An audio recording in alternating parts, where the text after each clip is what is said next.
Hello po sa inyong lahat. Good morning. It's a gloomy Monday morning dito po sa Michigan, USA. I'm here sa parking lot ng aming local library. It's one of my happy place. And I'm here just to spend some time, some alone time. I'm gonna read my book. I'm still finishing up yung Sacred Marriage, and then I'm gonna do some praying, you know, some prayer requests to God. But today's message ho ay para ho sa ating mga kalalakihan. And ang importance ng sinasabi sa Bible na you have to lead your family. You are the head of the family, and you, sa akin parang sinasabi sa Bible yan, so you need to be a man of God, and read the Bible. Alamin mo kung ano yung sinasabi ng Diyos na role ninyo, especially sa konteksto ng marriage, no, sa konteksto ng pamilya. Alam niyo, akala lang natin pinagtatawanan natin minsan sa Pilipinas, joke, no? We take it lightly yung idea ng under desire, but that's not good. Sa Bible, sinasabi na tayo mga wife ay dapat mag-submit sa ating husband. Ang husband naman, meron din namang instruction sa kanila si God.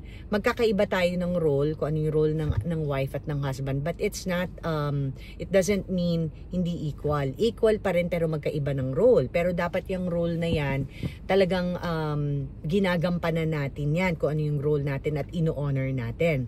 So sa kaso ng pag-aasawa, wives, we are to submit and let our husbands lead, and we need to honor that and respect that. Ang husband naman, sabi sa Bible, you have to love your wife like Jesus loved the church or his church. Ni-recognize din ang softness, ang gentleness, ang pagiging fragile ng mga babae. So therefore, husbands, when you treat your wives, dapat gentle, kind, loving, you know. Yan ang magkaibang role, pero parehas na importante na role, pero kung kayo ho ay follower at important sa inyo maging obedient kay God, alam natin na pag tayo nag-obey doon sa tinuturo at inuutos ni God, it will only bear nothing but good fruits for us, you know. So again, bibigyan ko lang ng example sa office, you know, hindi naman ibig sabihin na yung isang direktor ng opisina, ikaw secretary or admin, it doesn't mean na hindi na kayo equal yung pagiging pagkatao nyo nung COO, director level. Magkaiba yung role nyo, pero it doesn't mean he is more of an important human being that you are. Syempre, parehas pa rin kayong tao, pantay, pero kailangan i-recognize natin yung ibang role sa opisina, 'di ba? Kung ano yung role ng secretary, role ng accountant, role ng janitor, role ng boss. It doesn't mean na meron diyan sa order na yan na mas mababa. No, everybody's equal as far as sa pagiging human being, but it's so important to recognize these roles kasi yan ang nagiging nakakapagpatakbo ng smooth na operation. But anyways, going back sa message natin sa mga kalalakihan, how important it is for you to be a strong, bold, courageous leader of the house, okay? Kasi ito po yan. So last night ho, pinanood ko yung documentary nung Ruby Frankie. Taga Utah po yung pamilya na yan. Family vlogging po ang ginagawa nila, and they've become very successful.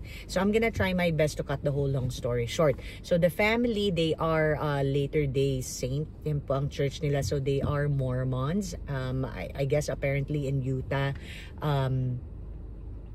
madaming Mormon. And dun sa documentary, minention na isa sa parang pinaniniwalaan ng religion nila is, you know, perfectionism, and one way to, I guess, attract more people to their religion, or to show that they're siguro yung ano ng religion nila, na effective yung religion nila or maganda yung religion nila, is to show the world this perfectionism. Okay, so parang in-explain yan siguro yung in context, maintindihan kung bakit itong Ruby Frankie na ito, you know, bakit siya sobrang motivated to show the world that she is this perfect mother and that she has this perfect family. I'm not sure kung available yan sa Netflix or Amazon, because sa Hulu ko yan pinanood, HULE. Ruby, The Devil in the Family, The Fall of Ruby Frankie. So, ang pangalan ng YouTube channel nila is, or was, 8 Passengers. Tapos pinakita na doon na, you know, they were at first like a normal family, you know.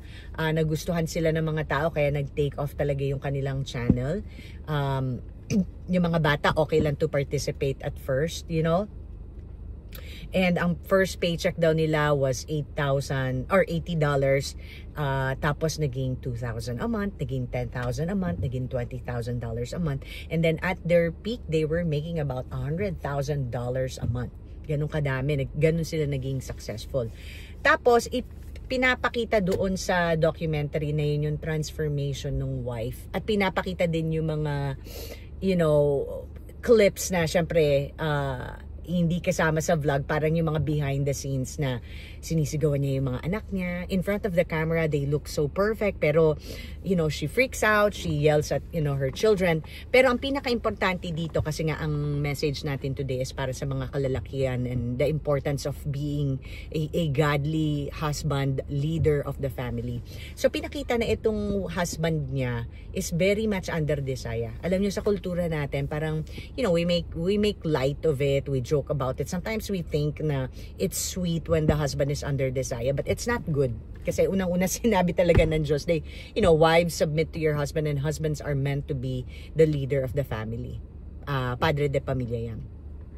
So yung character netong nung lalaki na to ng husband, he really is. I don't mean this in a mean way, pero talagang he was weak. Pinakita doon na kinuwento nung asawa na nung lalaki, nung husband, nung time na single pa si Ruby, maraming nanliligaw sa kanya. Tapos nakita daw niya na merong papel itong si Ruby. Tapos kung 5 nanliligaw sa kanya, may mga columns. Tapos meron siya mga characteristics na ginigrade niya yung mga suitors niya. So, kumbaga nag-cheat itong husband na to kasi hindi niya pinaalam kay Ruby na nakita niya yon yung grading system ni Ruby sa mga mandiligaw niya. So, sabi niya, I played dirty kasi talagang patay na patay siya kay Ruby, no? So, basically, the whole thing was, it showed yung pagiging walang backbone niya, sunod-sunuran siya kay Ruby, patay na patay siya kay Ruby. He worshiped his wife, which doon yung makikita, mali yan. Kasi sa Bible, di ba, merong verse na sinabi na you have to hate your family. Pero syempre, hindi literal yun na i-hate mo yung family mo. Hina-highlight lang ng Diyos yung importance na above all, dapat walang makapantay sa pagmamahal at devotion natin kay God. Na to the point na kahit family, secondary dapat ang family kay God. So anyways, so basta yun, nag-build up na, dumating na sa point na nagtatransform na tong Ruby into like not a really good person, no? Tapos may isang character doon, yung Jody, yung parang therapist, na in the end nga parang pinakita doon na naging lover, lesbian lover nung wife. Basta pinakita doon na parang yung Jody na to na therapist naging close sa kanila, parang napoposes daw nung devil. So parang sige, tulungan natin siya, pinalipat sa bahay. Until it came to a point where pinapalabas kunyari nung Ruby dun sa kanyang husband na dun na ako matutulog sa kwarto ni Jody kasi nakakatulong ako sa possession ng devil sa kanya. It's really like a really crazy, dark story, Makikita nyo doon may presence talaga ng Satanas, no? So, kahit sila, nagkakaroon na sila ng suspicion na it's more than just sisterhood and more than just a friend. Pero magtataka ka, bakit hindi pumapalag itong asawa? Unang-una, nag-take over tong Jody na to sa buhay nila, no? Tapos, basta madaming, sana mapanood nyo, maraming elemento doon na ina-under siya, pati tong Jody na to, dinidegrade siya, sinasabihan siya na parang, you're selfish, you're ganyan-ganyan. Pero nagtataka ko, hindi niya pinagtatanggol yung sarili niya. Unang-una, this is my family, this is my home, you have no right. Hinayaan lang niya na itong asawa niya, sumisiping na doon sa, kahit siya mismo, nagdududa na siya na hindi lang friendship. So, bakit hinayaan mo? Tapos dumating sa point na kinick out nung wife niya yung kanyang 17-year-old son kasi daw apparently etong 17-year-old kasi na anak niya nag-confess na siya ay nanonood ng porn at nakikipag-make out siya sa mga babae na kaedad niya. Tapos imbis na ma-appreciate ni Ruby na nag-confess sa kanya yung anak niya, nagalit siya, sabi niya, ha, yan palang ginagawa mong kademonyohan, yan ang reason kung bakit napoposes si Jody. Kaya dapat lumayas ka sa bahay na to. Talagang she became kind of whacked in the head, ano. So pinalayas niya yung anak niyang lalaki. Tapos pinalayas din niya yung asawa niya. Ito namang asawa niyang lampa na mumoy. Okay. Talagang hindi niya tinutuwid yung asawa niyang babae na dapat yung asawa niya nagsasubmit sa kanya. Dumating sa point na gano'n na pinalaya siya, tapos nag-goodbye na daw siya dun sa mga anak niyang bata. Meron daw yung pinaka-youngest niya, umiiyak, tapos yung tingin sa kanya daw, yung parang tingin na magmamakaawa na wag mo kaming iwan, daddy. So anyways, fast forward na nga, 1 year siyang hindi pinabalik, hindi niya nakikita yung anak niya, ha, for 1 year, yung husband. So, ganun siya ka-under dun sa asawa niyang babae na pinalaya siya sa sariling bahay nila, tapos pinagbawalan pa siya ng asawa niyang babae, nung wife niya, na hindi niya pwedeng kitain yung mga anak niya. Tapos yung panganay na nasa college na babae, dinesown ng wife, tapos may eksena pa na tinext niya yung tatay niya. Sabi niya dun sa tatay niya, I love you dad, miss you. Tapos hinart ng dad niya. Tapos nakita niya, tinanggal yung heart. Tapos binlock pa siya. Kasi sa sobrang takot na itong under desire na husband na to, na malaman nung kanyang wino-worship na wife na babae, no? Na nakikipag-usap siya sa anak niya kasi nga forbidden siya. So, gagawin niya lahat. Napakamumoy, napakalampa, walang backbone, napaka-weak. At itong idolization niya, idolatry niya sa wife niya, ultimo anak niya, kaya niyang tablahin para lang sa asawa niya. Eto na, it got worse. Kasi basically, na-sentence na ng child abuse yung Ruby na yan, yung sariling nanay, ano, at yung kanyang lover na, they claim that na therapist at business partner lang sila. One day nakatakas yung isang anak nila sa bintana kung saan nila kinukulong. Kumatok sa kapitbahay, tas doon na na-reveal na dinaduct tape nila, tinatali nila, hindi pinapakain. Talagang totally satanic talaga, very abused. Sa tag team nung sariling nanay at nung Jody na supposedly therapist na sinasuspect na lover. So, basically, dito nyo makikita itong lalaking ito na supposedly dapat dapat padre de pamilya, leader ng pamilya. Ganun ka nagpa-under sa asawa mo. Dumating tuloy sa point na yung mga anak mo, yung inabot na satanic abuse sa dalawang babae na to dahil sobrang mumoy ka. Alam niyo ho ba, kumbaga ipa-point out ko lang, ganyan ang nangyari. Dalawa ang major sin na kinumit niya. Hindi siya naging leader as a man of God ng pamilya niya. Pangalawa, masyado niyang winnership, inidolize yung wife niya. Anong nangyari? Mga anak niya, anong kinahinatnan ng mga anak niya? Dahil siya ay walang backbone. Hindi siya naging man of God. So, in the end, tinanong pa siya, sabi niya, so do you still love her?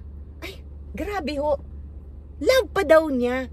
Sabi nung nag-interview, kahit ganun yung sinapit ng mga anak mo. Oo, in a way, I don't wanna be too judgmental. Kasi parang inexplain naman niya.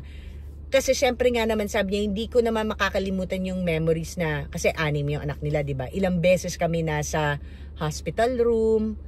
Kumbaga nire-reminisce niya yung time na bawat panganak ng mga anak nila. Tapos yung mga early days na masaya naman daw sila, no? Pero, somehow, deep inside me, wow, mumoy ka pa rin. Wino-worship mo pa rin itong wife mo.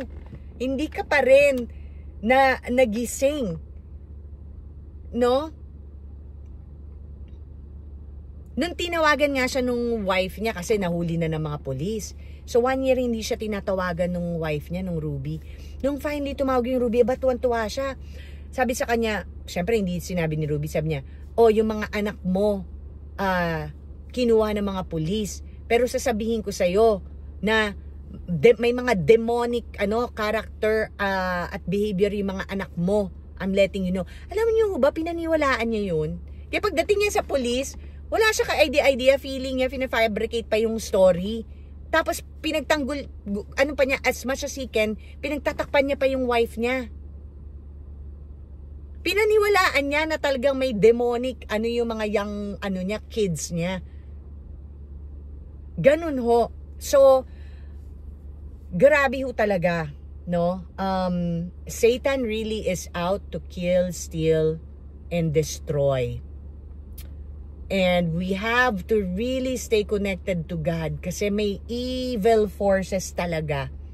You know, Satan was really, the spirit of Satan really got a hold of them. Talaga na-control talaga sila. And this is why, I'm not sure po kaya sa akin ho talaga, the Holy Bible. Yan lang ho talaga. Hindi ho kung ano-anong book.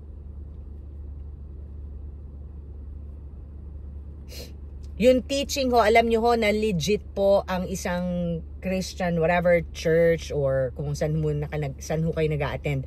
Sa akin ho, ang pinaka-biggest sign na legit po yan is kapag yan po ang isang group, Christian group, or I don't really like to use the word religion, but it's a kind of religion na nilalapit kayo kay Jesus. Na ang pinaka-teaching, major teaching ng religion na yan or ng Christian group na yan is, yung talagang sinasabi lang ni Jesus na I am the way, the truth, and the life. No one comes to the Father but through me. Na ang salvation is when you accept Jesus as your Lord and Savior.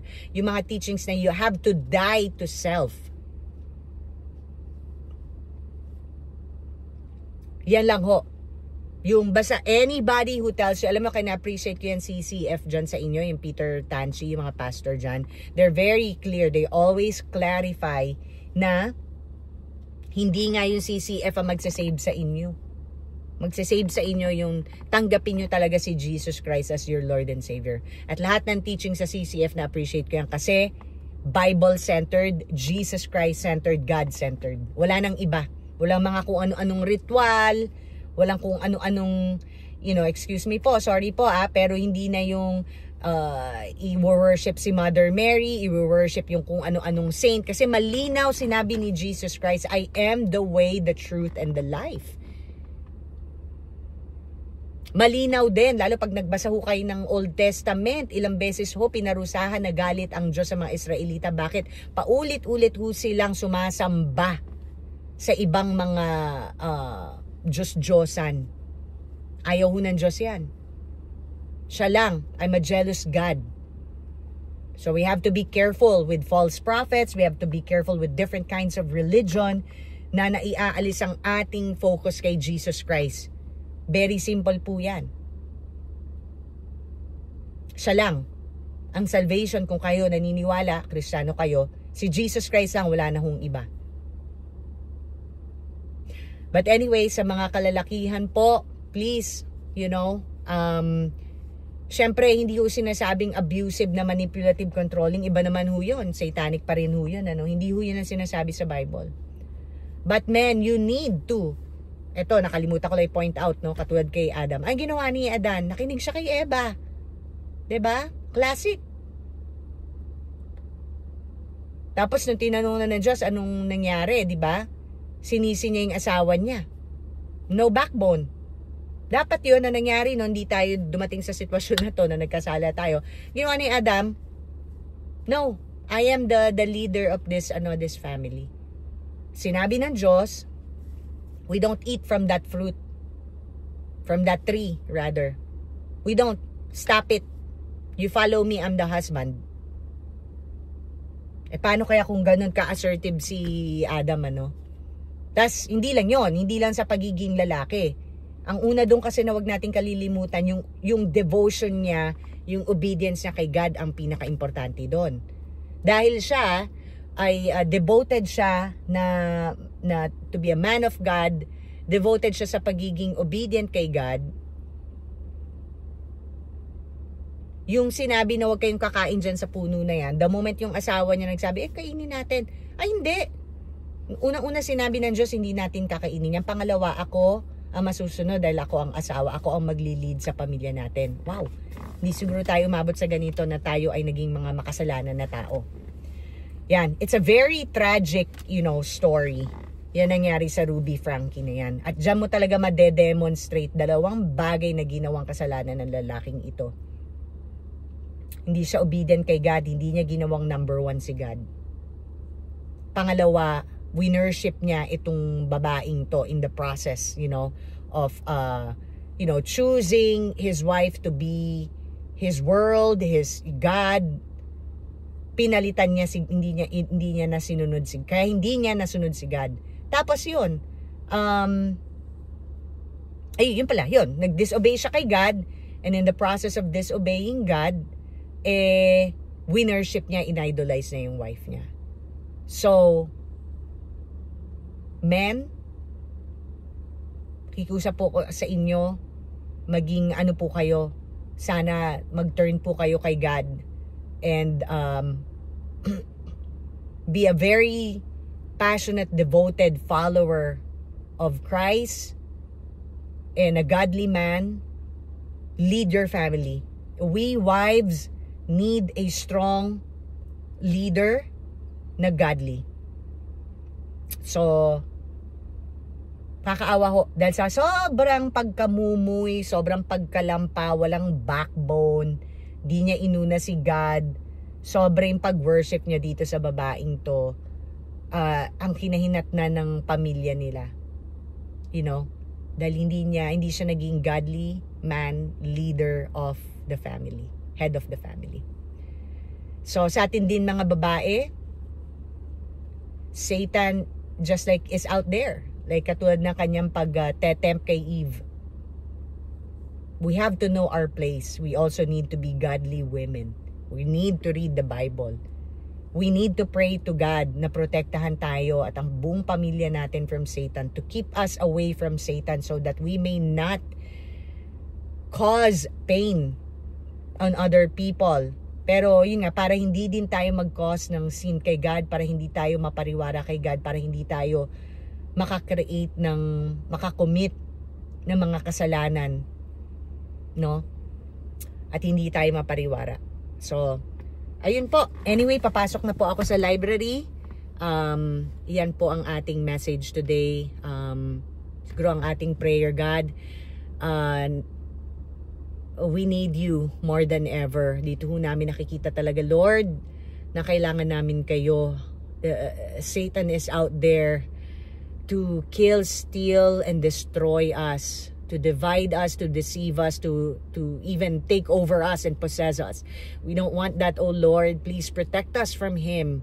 We know that you are all-powerful, sovereign God Almighty, na hindi kami kayang not even touched by Satan unless you permit him to do so. But we beg you, oh God, our Father, please protect us from this Satan, from this evil.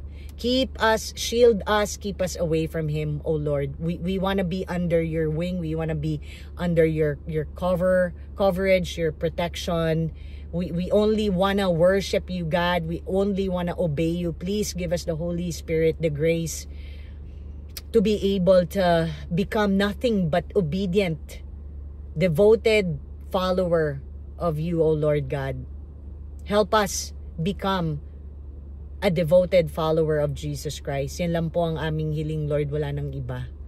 Dahil we know we are nothing without you. We know we are nothing without you. Protect us from Satan, O Lord God, and make us desire to be nothing but Christ-like. We want to only glorify you, Lord God. In Jesus' name we pray, amen. So, yun po. Ingat po kayong lahat. God bless you po.